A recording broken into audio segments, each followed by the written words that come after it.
Prezados irmãos e irmãs do programa Arte Espírita em Foco, estamos hoje com a responsabilidade de conversarmos com os nossos irmãos sobre um vídeo, sobre um texto intitulado Canto de Eloá. Nós vamos então ler o texto e em seguida faremos os comentários. O Canto de Eloá, 1868. Cidade de Alligator, estado do Mississippi. É uma bela manhã de domingo.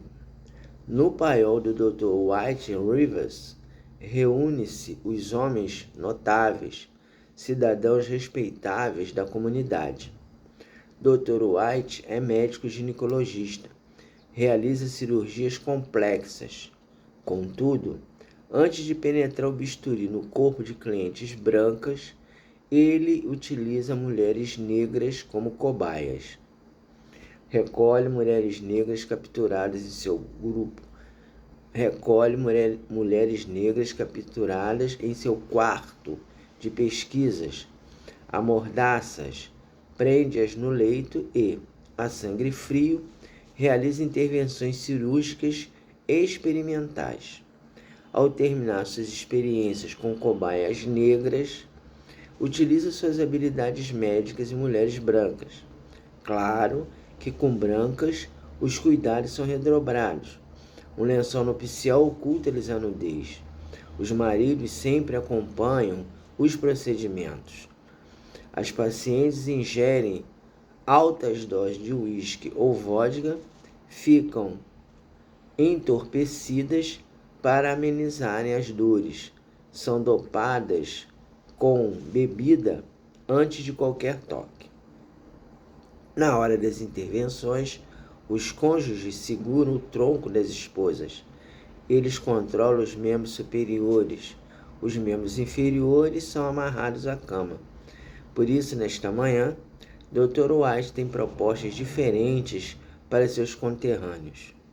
Amigos, nossa irmandade, a Ku Klux Klan, higienizará o nosso país, limpando a mancha negra que paira sobre a nossa nação. Porém, para dar um fim útil às nossas atividades, sugiro que capturemos mulheres negras para que eu possa utilizá-las como cobaias humanas em minhas pesquisas científicas. Soube que uma família negra foragida instalou-se numa cabana da periferia da nossa cidade. Devido a isso, sugiro que esta noite cerquemos a cabana e capturemos as mulheres lá existentes. Enforquemos os homens e capturemos as mulheres. Todos concordam. À meia-noite, o grupo reúne-se no centro da cidade de Alligator. Colocam o uniforme branco da Ku Klux Klan, empunham a cruz sinistra da Irmandade Supremacista, acendem tochas, partem dentro da noite. Na periferia, cercam uma carcomida cabana de madeira lá existente. Atiram para o alto e Dr. White grita: "Saiam! Melhor saírem! Se invadirmos esta cabana, será pior." Surgem na porta uma jovem negra acompanhada de 3 meninos afro-americanos. Dr. White pergunta à negra: "Qual é o seu nome?" "Eloá. E esses aqui são meus irmãos." Dr. White salta do cavalo, amarra as mãos da jovem. Nesse momento, Eloá entoa um blues. A música dolente dos negros sofridos, cantada na igreja dos afro-americanos, eleva seus céus através da voz lacrimosa de Eloá. Os supremacistas sentem-se incomodados e um deles ordena: "Cala a boca, sua macaca." Dr. White, também incomodado, amordaça. A música penetra no pensamento e o atordoa, como um grito de condenação. Então, tecido subitamente, Dr. White ordena: "Enforquem os meninos. Vou levá-la."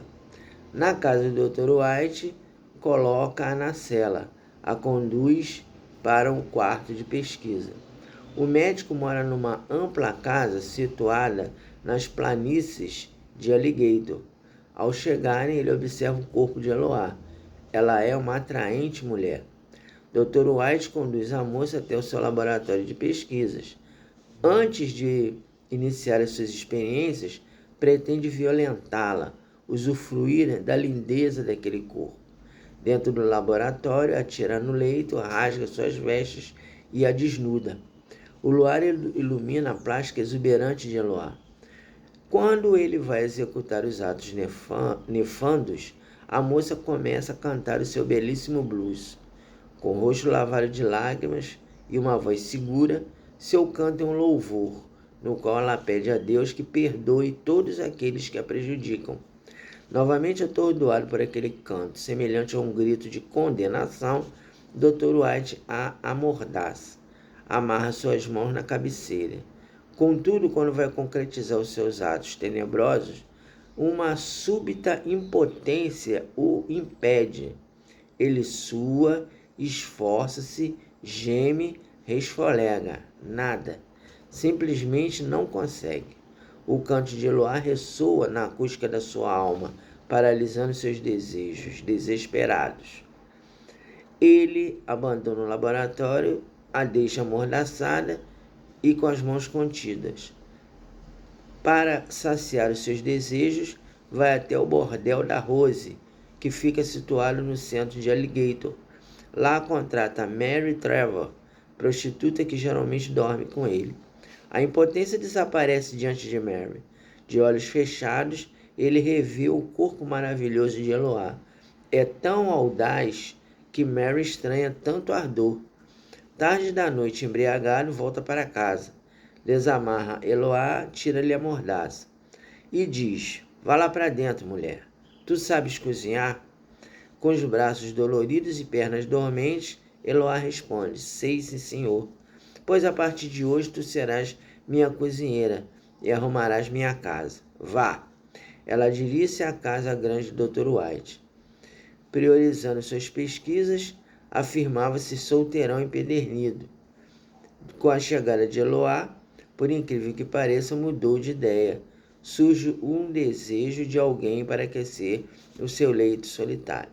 Eloá penetra na residência do médico, encontra uma esteira e dorme na mesma. Antes de dormir, canta. No compartimento anexo, onde localiza-se o laboratório de pesquisas, Dr. White ouve a voz maviosa de Eloá e dorme, embalado pelo cântico triste, como lágrimas ardentes. As semanas passam. Eloá torna-se doméstica na casa do Dr. White. Nervoso por ser incapaz de se viciá-la devido à presença constante da impotência, Dr. White não sai do quarto de Mary Trevor. De olhos fechados, vislumbra o corpo encantador de Eloá. Como consequência, readquire o vício do jogo de cartas e perde somas consideráveis. Quando o dinheiro acaba, pede empréstimos volumosos à Rose, que é a dona do estabelecimento, que garante-lhe crédito contínuo. Entretanto, certa noite, ele cai na tela armada pela comerciante. Dr. White, seu prazo para pagar suas dívidas de jogo expiram hoje. Os meus rapazes o procurarão e recomendo-lhe que não os irrite. Avisado, o Dr. White vai para casa e chama Eloá. Estás livre, Eloá. Hoje, por causa das minhas dívidas de jogo, serei morto. E não quero que morra junto comigo. Mas Eloá retruca. Não, doutor. Se o senhor permitir, eu quero morrer também. Fugir para onde? Não existe lugar para negros nesse país. Prefiro morrer também. Por que, Eloá? Por que? Tu podes fugir. Vá para os estados do norte, onde os negros são aceitos. Eloá esboça um sorriso triste e, após longa pausa, responde. Doutor, o senhor é como se fosse um irmão para mim. Eu sei que é desrespeitoso um negro encarar um branco como irmão, mas é assim que eu considero, um irmão mais velho. Isso porque sei que, no fundo, o senhor é um homem bom. O Deus no qual acredito me ensinou a perdoar os meus inimigos. Eu não vejo o senhor como meu inimigo e não lhe tenho ódio. Por isso, eu cantarei quando o senhor morrer. Dr. White pega suas mãos e diz, então, na hora que me matarem, tu cantas para mim. A minha alma de pecador descansará com seu canto. Com os olhos rasos d'água, Eloá compromete a morrer cantando. À meia-noite, os capangas de Rose cercam a casa. Batem à porta. Dona Rose mandou nós aqui cobrar o dinheiro que o senhor está devendo. O senhor sabe que homem que não paga dívida de jogo morre, não sabe? Pergunto, o senhor tem ou não tem o dinheiro do jogo? E a resposta do doutor é a seguinte: não tenho. Façam logo o que tiverem de fazer. Dr. White é baleado. Em seguida, atiram tochas à casa incendiada. Os capangas retiram-se. Eloá sai do seu esconderijo, arrasta o corpo do médico para fora da casa e começa a cantar. O cristal da sua voz chama a atenção dos capangas. Alguém está escondido na casa. Vamos voltar. Quando chegam, encontram Eloá cantando com a cabeça do médico pousada no seu colo. Um deles atira na negra. Em seguida, atiram-na na casa que pega fogo e jogam o cadáver do Dr. White também para junto do fogo. Terminado o serviço, desaparecem na noite. O lindíssimo blues de Eloá auxiliou o desprendimento do espírito White. Os anos passam. Chegamos no século XXI. Dr. White, após muito tempo perambulando nas trevas, cercado pelos espíritos das cobaias humanas que utilizou, obtém a dádiva de uma reencarnação compulsória. Com sérios problemas psíquicos, é abandonado pela mãe no Hospital Vicente Moretti, aqui no Rio de Janeiro. Paralítico, vive preso no leito. Sua aparência desagradável possui traços teratológicos. Passa dias e dias desejando um simples gesto de carinho e compreensão que não chega nunca. Mas um dia houve uma pessoa que o visita e que canta. Na acústica da alma, ele reconhece a tonalidade daquela voz. É Eloá. Confusamente, ele revê seu passado obscuro, no qual uma moça negra o acalenta na hora da morte. E seu nome é Eloá. Ele tem absoluta certeza. Hoje, Eloá é uma jovem espírita que empunha o violão, integra um grupo de voluntários que visita hospitais e canta. A aparência é outra, mas ele a reconhece. Marcelo, nome atual do Dr. White, reencarnado, vê a certa altura uma moça aproximar-se dele. Acaricia seu rosto deformado e avisa-lhe: não se preocupe, agora, a partir de hoje, sempre venho cantar para você. Baixinho, ela acaricia seus cabelos e aquele gesto de ternura há tanto esperado concretiza-se. Bem, o texto é esse, e nós queríamos fazer assim, algumas referências, né?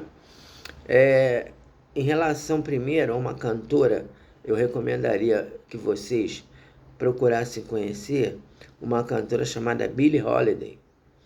Essa cantora é uma cantora de jazz muito famosa, que morreu em 1959, e no ano de 1939, a Billie Holiday gravou uma música chamada Fruto Estranho, que fazia uma referência a linchamentos e enforcamentos que aconteciam no Mississippi e em diversos estados sulistas, provocados principalmente pelo grupo paramilitar Ku Klux Klan, e que esses grupos supremacistas brancos, pelo simples fato da pessoa ser negra, ele ia lá e enforcava a pessoa ou linchava.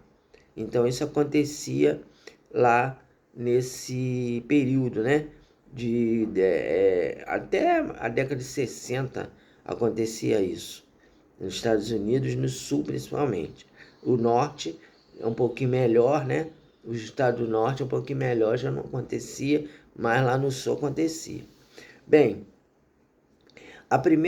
o primeiro verso dessa música diz o seguinte: árvores do sul geram um fruto estranho. Árvores do sul geram um fruto estranho. Então, qual era a forma pela qual os negros daquele período se rebelavam contra essa situação? Era através da música, era através da arte. Então, no final do século XIX, no sul dos Estados Unidos, surgiu um gênero musical chamado blues. E esse gênero musical, qual é a tradução de blues? A tradução de blues é melancolia, tristeza e depressão.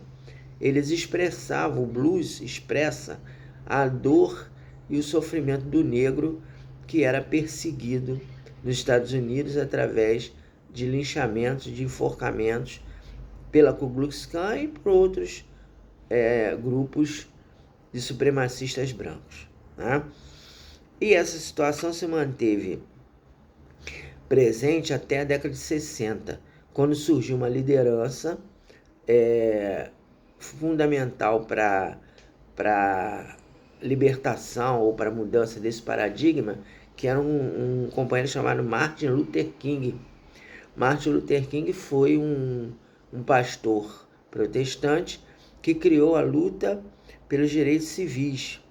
E essa luta era uma luta que se dava através da não violência.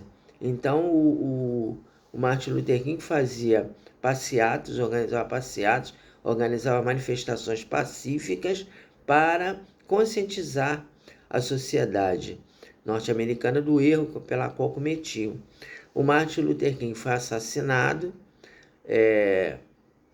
praticamente no mesmo período do Bob Kennedy. Bob Kennedy também foi um senador norte-americano que tinha uma ideia diferente, era irmão do John Fitzgerald Kennedy, que tinha sido assassinado em 1963, e aí o Bob Kennedy ele foi candidato à presidência, né? Para poder mudar, né, essa ideologia supremacista. E por causa disso, ele foi assassinado mais ou menos no mesmo período do Martin Luther King. Martin Luther King e ele morreram próximos. Então, imaginava-se que acabando com essas duas lideranças, que essas ideias de conquista pelos direitos civis que também estariam terminadas. Mas a gente sabe que as coisas acontecem não de acordo com a vontade dos homens, e sim de acordo com a vontade de Deus. Então, com o tempo, com o surgimento de outras lideranças, principalmente Angela Davis, surgiram essa luta pela conquista dos direitos civis. E aqui no Brasil, que também existe racismo, talvez não tão contundente como lá nos Estados Unidos, porque aqui, graças a Deus que eu saiba, nunca se enforcou negro pelo fato de ser negro, mas existe a discriminação, é uma discriminação dissimulada, mas ela existe. Nós tivemos o Abdias Nascimento, que foi um ativista negro que lutou por essa causa da libertação. E a nível literário, nós tivemos o Solano Trindade, que foi um poeta também que falava a respeito dessa questão da segregação racial. Mas por que a gente está falando de tudo isso num vídeo espírita? Por que a gente está tocando nesses assuntos que não tem nada a ver, aparentemente, com o espiritismo? Para nós termos a certeza de que o nosso mundo está caminhando lentamente no caminho da regeneração. Porque quando a gente fala em mundo de regeneração, muitos falam assim, não, tá tudo a mesma coisa, tá pior, o mundo tá piorando, né? É o fim do mundo, né? As pessoas estão assim, distantes de Deus, o mundo vai acabar. Então, geralmente, quando se fala em renovação e regeneração planetária, a gente olha sempre pelo lado pior, pelo lado pessimista, né? Mas a gente está vendo com esse relato, a gente está fazendo esse relato sobre a Billie Holiday, sobre o Martin Luther King, né? Sobre o blues, inclusive o blues é a raiz musical do rock e do jazz, e que foram gêneros musicais que surgiram a partir do blues. Então a gente está fazendo essas referências para mostrar para todos nós que o mundo está melhorando sim, porque hoje, que eu saiba, já não acontece mais essas... Existe racismo nos Estados Unidos? Existe. Existe racismo no Brasil? Existe. Mas esses enforcamentos, esses linchamentos, na maneira e na frequência que aconteciam na década de 30, década de 40, década de 50, nos Estados Unidos já não acontecem mais. Já não é visto mais com naturalidade essa situação. Isso aí não ocorre mais da mesma maneira que acontecia naquela época. A gente deu uma melhorada, deu uma caminhada. Assim como no Brasil também, apesar que a gente sabe que existe racismo, mas também a luta pelo direito do negro, do trabalhador, da mulher, né? Já não se dá com tanta frequência como se dá naquela época. Ainda existe feminicídio, existe, mas as mulheres já estão se posicionando, já estão lutando pelos seus direitos. A gente já tem lideranças femininas que estão na política, né? Procurando caminhos melhores. Então o mundo está melhorando. Agora é lógico que uma regeneração no nível que é proposta por Jesus, em que vai haver uma depuração planetária de forma ampla, na qual Jesus nos fala que o mundo pertencerá aos brandos e pacíficos, isso não vai acontecer de forma rápida. É uma mudança secular, né? Algo que só ao longo dos séculos que nós vamos ver a concretização dessa regeneração. Mas essas conquistas já estão ocorrendo. Hoje já não se tem tanta injustiça como se tinha naquela época, na década de... Tanto é que a Billie Holiday, quando gravou essa música, ela foi perseguida judicialmente porque os juízes da época queriam que ela não gravasse, não cantasse mais essa música. Então tinha lugares que ela chegava para fazer o show. Ela era uma cantora de jazz, como eu falei para vocês, que eu até recomendo que vocês a conheçam, né? Ela já desencarnou já em 1959, mas até hoje é considerada um ícone do jazz. Ela chegava num lugar para cantar a música e não podia. O pessoal começava a vaiar, começava a querer bater nela. Então, e tinha mandatos de segurança proibindo da Billie Holiday cantar essa música Fruto Estranho, Stranger's Fruit. E hoje isso não acontece mais, né? Quer dizer, então, tem ainda supremacista branco, tem racismo, tem perseguição, mas o mundo hoje está caminhando lentamente para a regeneração planetária e nós temos que acreditar nisso. E de que maneira que nós podemos contribuir? Uma das formas é divulgar esses conhecimentos para aquelas pessoas que nos cercam. Eu tenho certeza que talvez muitos de vocês nunca tenham ouvido falar de Billie Holiday, né? Martin Luther King é mais conhecido, eu creio que a maioria conhece. Mas Billie Holiday, como é jazz, né? Aí muita gente não conhece, não ouviu falar. Então ouçam essa música, procurem a biografia da Billie Holiday. Ela teve uma biografia trágica, né? Ela desencarnou muito cedo, mas é um ícone do jazz. Então, meus irmãos, era isso que a gente queria conversar com vocês. Vamos confiar em Deus, confiar em Jesus. O nosso mundo está melhorando, sim. Nós estamos lutando contra essas injustiças que existem e a Eloá fez o certo, né? Ela perdoou o seu inimigo e o acolheu numa futura existência na qual ela o reconheceu e o ajudou. Que Jesus nos abençoe.